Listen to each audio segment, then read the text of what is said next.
मी प्रणिता आणि स्वागत आहे तुमचं आपल्या नवीन किचन चॅनलमध्ये म्हणजेच रेसिपी चॅनलमध्ये, ज्याचं नाव आहे प्रणिताज वर्ल्ड। तर आता आपण बनवणार आहोत कोथिंबीर वड्या। आणि हिवाळा म्हटला की कोथिंबीर वड्या म्हणजे डाळीच्या पिठाचे पदार्थ किंवा बाजरीच्या पिठाचे पदार्थ जे आहे ना ते आपल्याला भरपूर खावेसे वाटतात। तर कोथिंबीर वड्या ही त्यातला एक सगळ्यांच्या आवडीचा पदार्थ असेल बहुतेक। तर आज ते बनवण्यासाठी मी ते सगळं प्रिपरेशन करून घेतलेलं आहे आणि काय काय प्रिपरेशन केलं, काय त्यात साहित्य घ्यायचं आपल्याला ते पण तुमच्याबरोबर शेअर करते। तर व्हिडिओ स्किप न करता पूर्ण बघा। आणि आता जर नवीन तुम्ही चॅनलवर असाल तर आपलं चॅनल नक्की सबस्क्राईब करा। तर चला आता तुम्हाला मी कोथिंबीर वड्यांची रेसिपी शेअर करते। तर इथे कोथिंबीर वड्यांसाठी मी कोथिंबीर जी आहे ना ती धुवून आणि अशी स्वच्छ छान बारीक कापून घेतलेली आहे। साधारण ही एक गड्डी कोथिंबीर आहे। तर छान अशी कापून घेतली हिरवीगार मस्त। आणि त्यानंतर इथे तुम्हाला दिसत असेल ते आहे तांदळाचं पीठ आणि इकडे आहेत ओवा आणि तीळ। तीळ आपल्याला वरतून लागणार आहेत त्यासाठी आणि थोडासा ओवा घेतला फक्त। इथे आहे डाळीचं पीठ आणि इथे आहे बाजरीचं पीठ आणि आहे आलं लसूण पेस्ट। आपल्याला चवीनुसार त्यात मीठ पण लागणार आहे। तर चला आता रेसिपीला सुरुवात करूया। तर या कोथिंबीरीमध्ये अगोदर तर आपण टाकणार आहोत डाळीचं पीठ। कोथिंबीरीला मूळचं भरपूर पाणी असतं, त्याच्यामुळे आपल्याला पाणी जे आहे ना ते हवं तेवढंच वापरायचं आहे।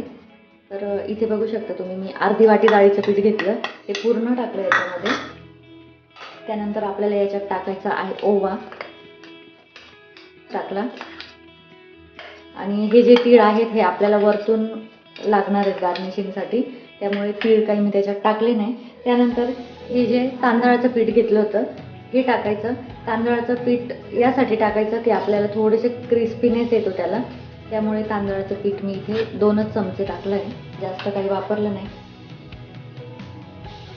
आणि आपल्याला जसं हवं तसं आपल्याला बाजरीचं पीठ टाकायचं आहे। एक वाटी जरी बाजरीचं पीठ घेतलेलं असलं तरी पण आपल्याला पूर्ण नाही टाकायचं आहे ते। त्यानंतर यामध्ये चवीनुसार मीठ। तर आता हे सगळं आपल्याला एका पसरट भांड्यामध्ये जो पीठ एकजीव करून घ्यायचं कोथिंबीरमध्ये।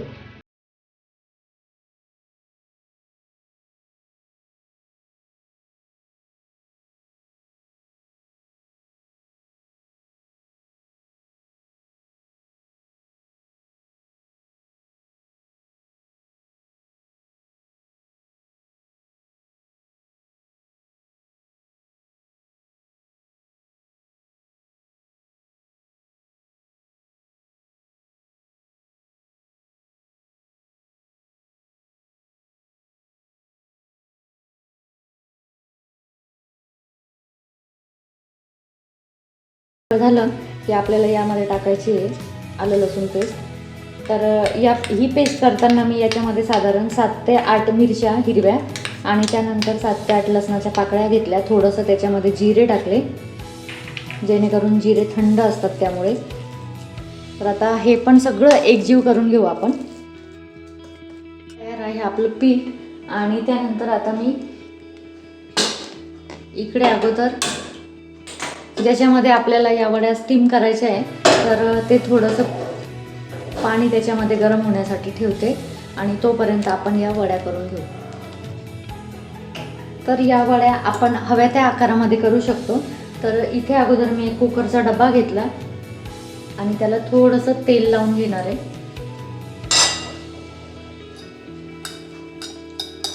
जेणेकरून आपल्या वड्या ज्या आहेत ना त्या खाली चिकटू नये म्हणून। तर असं पूर्ण मी त्याला तेलाने ग्रीस केलं आहे। आणि त्यानंतर आपल्याला याच्यामध्ये हे जे पीठ आहे ते टाकायचं। पीठ बघू शकता तुम्ही, जास्त पातळ पण नाही आणि जास्त घट्ट पण नाही, असं व्यवस्थित पीठ आपलं मीडियम साईजचं म्हणजे मीडियम मळलं गेलं पाहिजे। तर असं त्याला मी पातळ लेयर दिला, अगदी खूप जाड पण त्या वड्या छान नाही वाटत, म्हणून मग मी थोड्याशा अशा पातळसर केल्या।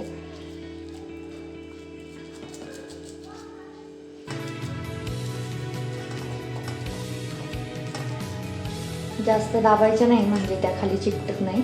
असं एकदम हळूवारपणे असं छान त्याला प्लेन असा आकार करून घ्यायचा.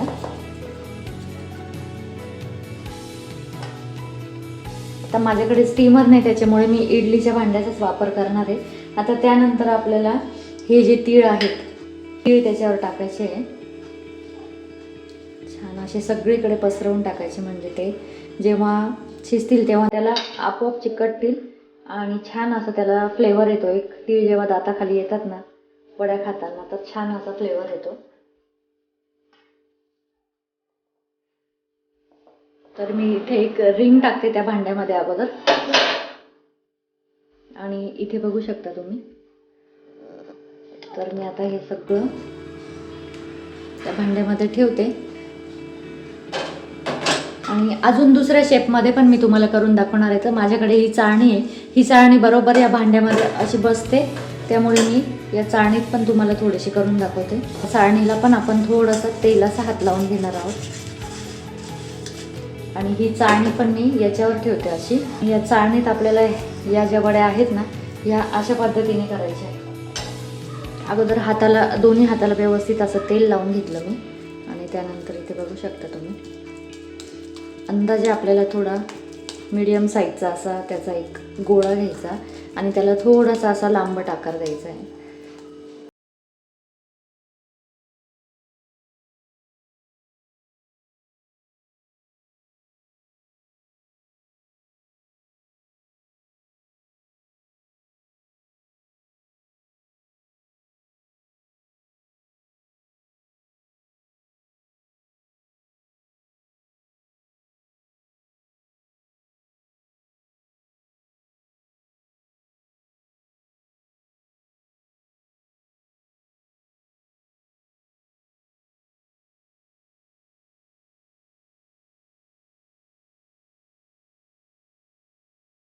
तर इथे बघू शकता तुम्ही, अशा पद्धतीने हे सगळे ठेवून झाले त्याच्यावर. आणि आता याच्यावर पण मी अशीच तीळ टाकते.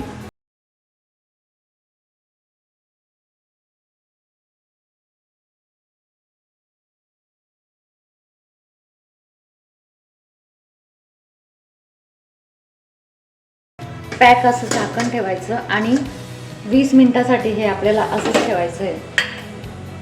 तर आता दोन्ही आकारांचे आपले कोथिंबीर वड्या झाल्या आहेत.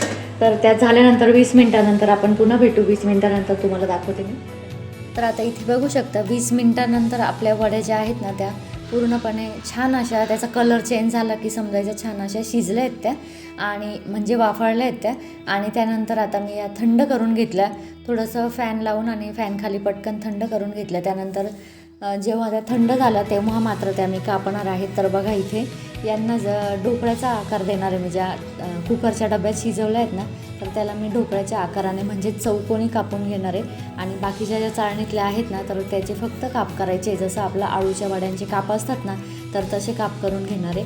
चव तर सेमच असते, चव दोघांची पण सारखीच आहे, पण फक्त आकारावर कधी कधी बघा आकारावर पण आपलं खाणं ठरतं. त्याच्यामुळे म्हणजे आकर्षित वाटलं ना तर खाण्याची वस्तू, तर पटकन आपल्याला भूक लागते, पटकन खावीशी वाटते, म्हणून त्यातल्या त्यात इंटरेस्टिंग करण्याचा काहीतरी प्रयत्न आपला नेहमीच असतो.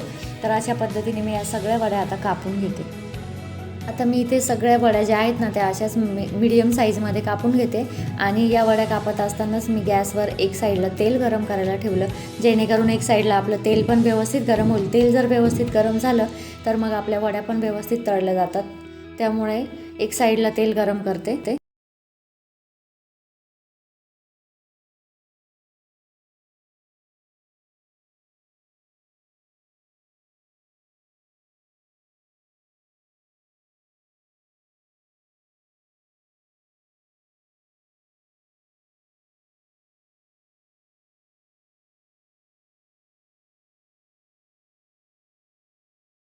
पण झालं आहेत आणि आपलं तेल पण गरम झालं, तेव्हा आता मी एक एक करून वडी तेलामध्ये सोडते.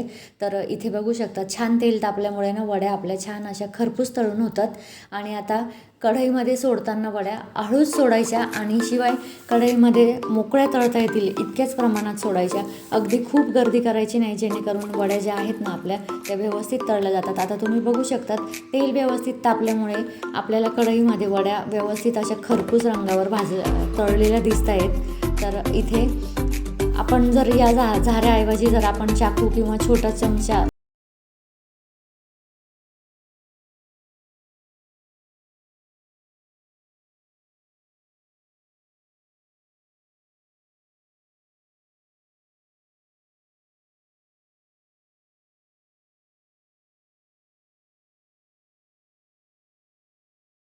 नाही, कारण लगेच जर वड्या हलवण्याची घाई केली तर आपल्या त्या वड्या तुटू शकतात. त्याला आपण तीळ लावलेले ते तीळ सगळे सुटे होतात, त्याच्यामुळे अजिबात त्याच्यामध्ये लगेच आपल्याला चमचा टाकायचा नाही आहे.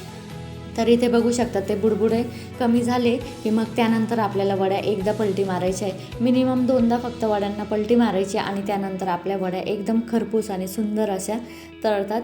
तर रंग चेंज झाला, थोडा सोनेरी रंग झाला की समजायचं आपल्या वड्या खूप सुंदर तळल्या गेल्या. आणि वड्या तळताना नेहमी मंद आचेवरच तळायच्या, जेणेकरून त्या बाहेरूनच नाही तर आतूनसुद्धा क्रिस्पी झाल्या पाहिजे. त्यामुळे तर इथे बघू शकता तुम्ही झारा जो आहे आपला त्याच्या साह्याने व्यवस्थित हलवता येत नाही, त्यामुळे मी छोटा चमचा म्हणा किंवा असं काही चाकू वगैरे याच्या साह्याने तुम्ही हलवू शकतात, त्या पलटी मारू शकतात, जेणेकरून एक एक वडी पलटी मारता येते. तर इथे तयार आहेत आपल्या सगळ्या वड्या तळून आणि बघा किती सुंदर दिसत आहेत. तर तयार आहे आपल्या खुसखुशीत आणि कुरकुरीत अशा कोथिंबीर वड्या. तर तुम्ही पण मी सांगितलं त्या पद्धतीने करून बघा आणि तुम्हाला कशा वाटतात ते कमेंट सेक्शनमध्ये मला नक्की सांगा. तर बघू शकता तुम्ही दिसतानाच किती क्रिस्पी आणि क्रंची दिसत आहेत त्या. आणि हे बघा एकदम अशा क्रंची आहेत, त्याचा आवाजसुद्धा येतोय कुरकुरीत असा. तर खूप छान लागतात आणि खायला पण खूप खुसखुशीत अशा लागतात. तर तुम्ही नक्की ट्राय करून बघा आणि नवीन जर असाल चॅनलवर तर चॅनल नक्की सबस्क्राईब करा. आणि पुन्हा भेटू आपण नवनवीन रेसिपीसह. तर चला बाय आणि श्री स्वामी समर्थ.